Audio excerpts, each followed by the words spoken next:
Halo Infinite's Big Team Battle isn't Big Team Battle. What it actually is just Warzone Lite. I'm MrBamble, and this is my channel. You know our motto, we deliver. Now, I don't want to come across as some nothing 343 does is good type of guy, because they've actually done some things that I really enjoy. The Hydra, for example. That is one of my all-time favorite first-person shooter guns, which, come to think about, is actually a really apt analogy for this episode. 343 taking something that you love, that's beautiful and fun, and then turning it into some sort of like off-brand, wish-made piece of shit.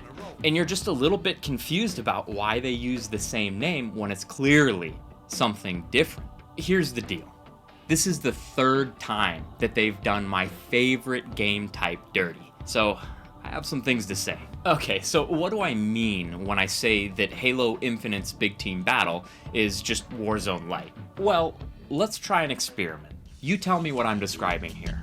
Please welcome the head of Xbox, Phil Spencer. Prepare yourself for a brand new Halo experience. An epic 12v12 game type on some of the biggest maps that we've ever seen in Halo. As a match progresses, more powerful weapons and vehicles will unlock through our brand new rec system. Outslay your enemies or capture the power cores. Or seeds, sorry.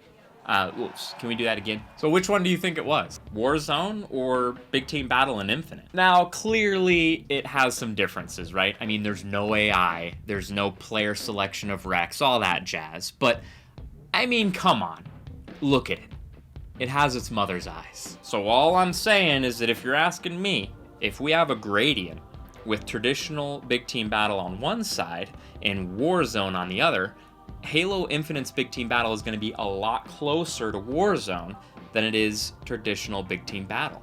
If I had to sum up Halo Infinite's Big Team Battle experiences, I think that it would be boredom, broken up by regularly occurring frustrating moments. Basically, as a game designer, everything that you do not want your player to experience while playing your game. And I think that the fundamental problem here is a lack of purpose. Do this for me real fast. Focus in on the feeling that you have when you initially spawn in on Infinite's Warzone variant. Compare that to the feeling that you have when you spawn in on a Halo with a good Big Team Battle. In that moment that you spawn in Infinite's Big Team Battle, what's motivating you to move? Personally, the only motivating factor is that that's what I expect to do when I spawn in a video game. I mean, we're kind of like Pavlov's dog over here, right? I mean, we hear the bell, but 343 isn't handing out any goddamn treats. And if you're designing a game, that's just not good enough. And maybe that's one of the problems. All of 343's playtesters are being paid to engage with the game. Money is their motivator. And I don't know about you guys, but 343 sure as hell isn't paying me to play the game. So they have to design a game that is actually engaging in itself, not relying on prior expectations for engagement. All of the traditional ways to encourage map movement are missing. In their place is just a wide, gaping, dirty, wet hole of boredom. Let's discuss some of those traditional ways to motivate players to move around the map. That way we can better understand what I mean when I say Halo Infinite's Big Team Battle is an almost irredeemable pile of One technique is to use power weapons as incentives. When I spawn in on Valhalla, I am immediately trying to get to the Spartan laser as fast as possible. There is a strong motivator for me to move my little Spartan butt up that hill because that Spartan laser can change the dynamic of a match, and everybody knows where to find it. You know, Halo. It's not a very hard concept to understand, right? Right, 343?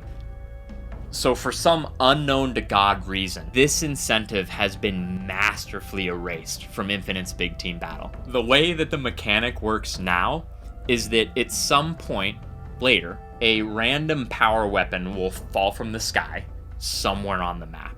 Most of the time I'm just running around the map bored out of my skull, and I'll stumble across one of these power weapons, and I'll think to myself, like, I guess I should probably pick this up. But again, that's only because that's what I expect to do. What has 343 done to motivate me to pick up that gravity hammer on a map that's wide open? It only has like 2 close quarter spots that nobody goes to. And I know what you might be thinking. Okay, MrBamble, but what about that new brute sniper that they added in to replace the Spartan laser? That thing's pretty sweet, right? No. So there's traditionally been a very unique and rewarding experience with regards to power weapons in big team battle. The experience of blowing up a frickin' vehicle. However, with power weapons like the skewer, I don't actually feel like I've accomplished anything when I blow a vehicle up. It's not really a reward, it's free. It's the same feeling you get a couple minutes after you activate a God mode cheat code in a game. It just stops being fun. The only thing that I experience is frustration when I don't manage to get that easy kill on a vehicle for some reason. Another primary way to get Spartan butts moving is objectives. In Halo Infinite, this is capture the flag, stockpile, and total control. Generally speaking, across all of these game types, I think a key factor that is undermining the motivational potential is just a feeling of insurmountable odds. We all like to complain about how people don't play the objective, but again, what motivators has 343 designed to encourage people to do objective play over slaying?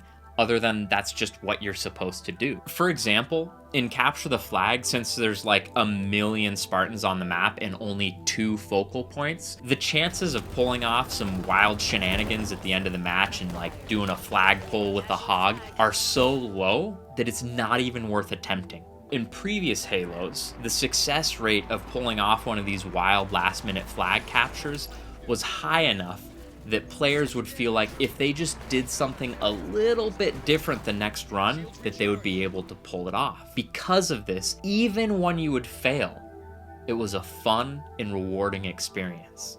In Halo Infinite, you can pop off and get a kill-tacular, and it still isn't enough. They actually found a way to make a Kill-tacular. a frustrating experience. Think about that for a second. And this lack of reward for even attempting the objective leads to less focus on doing anything outside of just slaying in a pretty vicious and frustrating cycle. Ultimately, the flag becomes more of a deterrent than a motivator. A possible step towards a solution for this capture the flag issue would be to add 2 additional flags for a total of 4 focal points on the map. Or, and I know this might sound kind of bonkers, but they could take the total number of Spartans down to 16.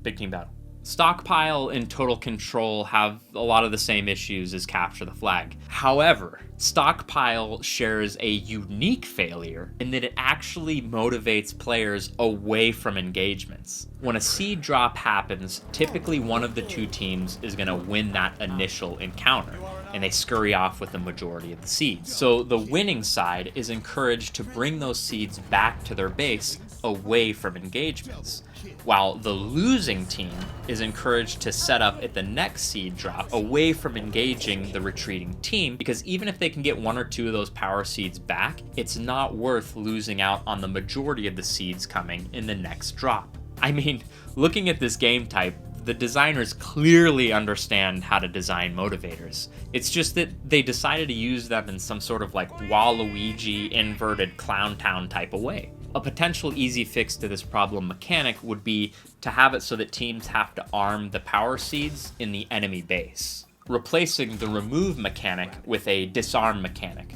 which would make it so that an attacking team would not only have to bring the seeds there, if they lost control of the enemy base, they would then have to hold it while they rearm each of the power seeds before detonation. Sort of an assault variant that actually takes into account the higher Spartan count. Now, let's talk about not only a movement motivator, but a fundamental part of big team battle.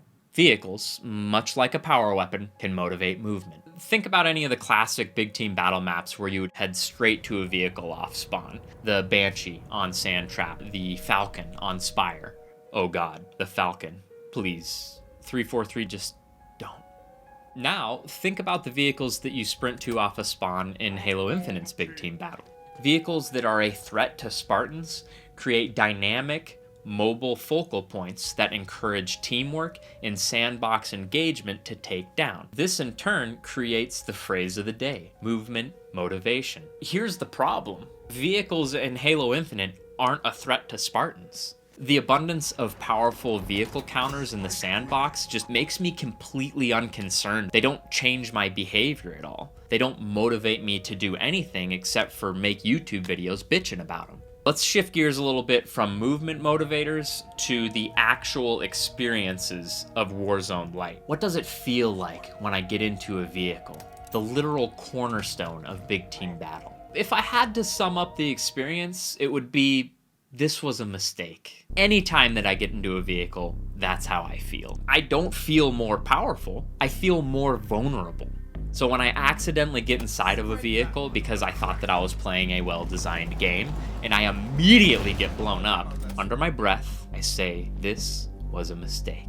Which kind of begs the question, if vehicles are such a small part of the equation, are we even talking about big team battle anymore? Because I don't think we are. And then we have the remixes on classic vehicles like the Who Needs Cooperation Razorback and the Did Anyone Actually Playtest This Thing Rocket Hog? Seriously, did you guys playtest that? There's no way that you playtested it. Do you remember that feeling of splattering somebody in one of the older Halos?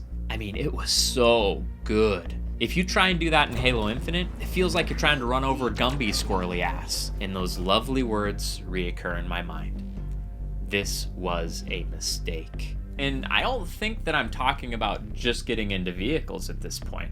I think I'm talking about just the entire game.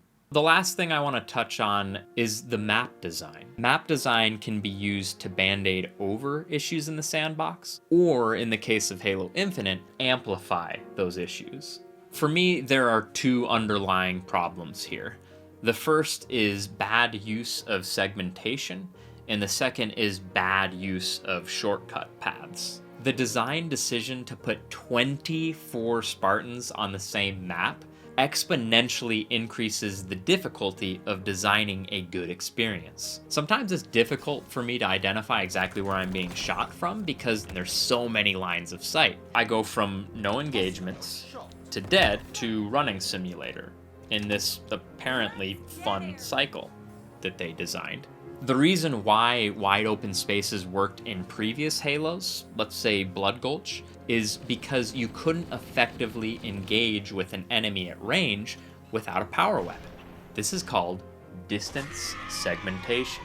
Since you can engage at range with most of the weapons in Halo Infinite sandbox, there is no distance segmentation. Because of this, you have to design the map in a manner that breaks up lines of sight and creates meaningful engagements through normal segmentation. I mean, it's like pretty basic level design, right?